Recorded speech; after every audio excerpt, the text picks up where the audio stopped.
Hello and welcome back to my channel. I'm being pretentious today and using the French pronunciation. I hope that's okay with everyone. If you're a returning viewer, thank you for returning. I really appreciate it. And if you're a first-time viewer, you're very welcome. Do stick around, at least until the end of the video. So what are we talking about today? I'm glad you asked. Today we should be looking at the Testaments. See what I did there? By Margaret Atwood. So The Testaments is the sequel to the 1985 classic, The Handmaid's Tale. You may well have read the book or you may have watched the TV series. So The Handmaid's Tale is justifiably a classic. And when The Handmaid's Tale finished, a lot of readers had a lot of questions. Like, for example, what happens to the main character at the end? You know, does she... without any spoilers, you know, does she make it? What happens to her? And the Testaments tells you what happens to Offred. If you've read the book, you'll know who Offred is. Now, obviously, it's a sequel, and I do have to emphasise that, in my opinion, in order to get the most out of the Testaments, you really need to read The Handmaid's Tale first. First of all, if you haven't read The Handmaid's Tale, you are in for a treat. It's a really, really good book. It's a superb read. And I really think you really need to read this book first to get the most out of the Testaments. That's not to say the Testaments is a bad book. It's an absolutely superb read. But to really get a feel of what's going on and to be really emotionally invested in the characters, I think that you need to have read the first one, particularly because there are three main narrators in this book. The book is told from three different perspectives, and one of the narrators is a key character from the first book. Okay, so moving rapidly on. If you haven't read the book, a quick bit of background would maybe suffice. So it's basically a dystopian future novel in which a sort of puritanical right-wing Christian government, a patriarchal government, has launched a coup and taken over most of the United States and plunged the United States into a kind of it's kind of like maybe back to the 17th century during a very kind of puritanical time. You know, pretty much everything is banned, pretty much everything is forbidden. You know, and women's rights have essentially ceased to exist. So the story itself in the Testaments picks up about 16 years later from the original book.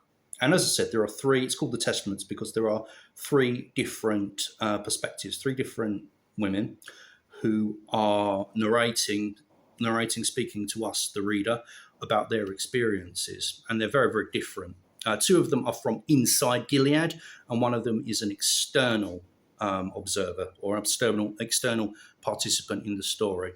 The two characters that carry over from the first book are Aunt Lydia, who is a very notorious character from the first book and a very unsympathetic character, and the second one is Offred. Offred doesn't appear in this book directly, but you do get some closure as to what became of her at the end of the first book. The treatment of Aunt Lydia is very interesting because Aunt Lydia in the first book is a thoroughly unpleasant creature, to say the least, as most of the aunts are. And in this book, I'm not saying Aunt Lydia, you kind of get a more human perspective of Aunt Lydia. You kind of get the sense of what she had to do in order to survive. And that's another thing about this book as well. In The Handmaid's Tale, we get some information on how Gilead came about, how step-by-step the women's rights, the women's autonomy was step-by-step how it was curtailed. And we get a bit of an insight, we get more of an insight in the Testaments when Aunt Lydia, because Aunt Lydia was around before Gilead was a thing. So she was there when the whole thing started up. So it's interesting to see a bit more insight into how Gilead came about, so to speak. And we also find out, we see Gilead at the beginning. We also see Gilead towards the end. We kind of find out what happens to Gilead. Does it survive? Does it prosper? Or does it crumble? We find out at the end of this book. Okay, so the three different narrators, the fact that there are three different narrators works very, very well. Different chapters, a different person will be narrating. The story flows together very well. It's not disjointed at all. And it's really interesting to get these different points of view, these different perspectives, these different experiences. There's absolutely no drop in quality. Sometimes there can be a drop in quality from the original and to the sequel. So obviously The Handmaid's Tale, the original book, is such a superb book, it's hard to follow up. I mean, it's a tall order to follow for an author to follow up a book this good and that's had so much impact. But Margaret Atwood does a sterling job with the Testaments. As I say, I mean, I'm kind of repeating myself, but I would really urge you to read the first book before reading the Testaments. You can still enjoy this book, but you'll enjoy it a lot more if you already know, you're already familiar with the world of Gilead.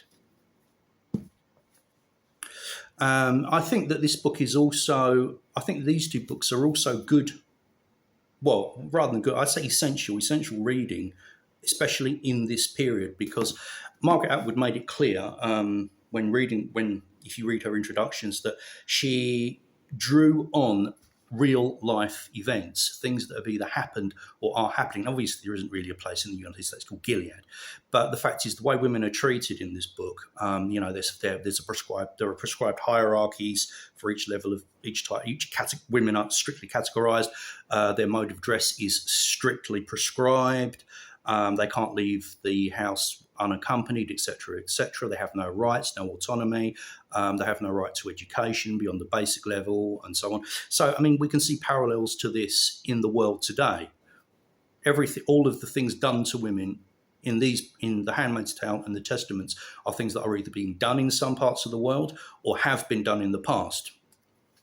We only need to look at, say, in the United States, with the repeal of Roe versus Wade. And I'm not attacking the United States, but we can see how easily the rights of a particular group, in this case women, can be stripped away. After 50 years, Roe versus Wade was in effect for 50 years, and now women's reproductive rights are under threat. Personally speaking, not to get political, I'm completely pro-choice, and I'm completely against the repeal of Roe versus Wade. So that's my personal opinion. I'm completely 100% behind equality for everybody, regardless of race, gender, what have you. I think people should be judged on their merits. So these are two books, The Handmaid's Tale and the Testaments. They're both incredibly entertaining. They're both very pertinent, perhaps more pertinent than ever with what's going on in the world today. And they're both very, very enjoyable reads. They really have you on the edge of your seat. And the characterization is really, really superb as well.